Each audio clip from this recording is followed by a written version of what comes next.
அனைவருக்கும் வணக்கம். நான் உங்க மோகனம்மா பேசுறேன்.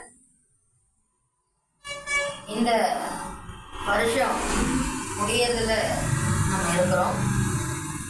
அம்மாளுடைய வாக்குப்படி எல்லா பிள்ளைகளுக்கும் சொன்ன வாக்கு என்னன்னா, உங்களுடைய பிரச்சனைகளை இந்த வருஷத்தோட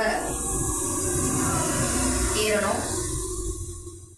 என்னென்ன கஷ்டத்துல அவதிப்படுறீங்களோ அந்த கஷ்டத்தை மனசுல நினைச்சு ஒரு தேங்காவை எடுத்து அந்த தேங்காவோட மஞ்சள் பூசி குங்குமம் இட்டு இல்லடத்தை முழுமையா சுத்தி கொண்டு வந்து வாசல்ல நிறுத்தி எங்களுக்கு உண்டான கஷ்டங்கள் அனைத்தையும் இந்த தேங்காவில் நாங்கள் நிறுத்துறோம்.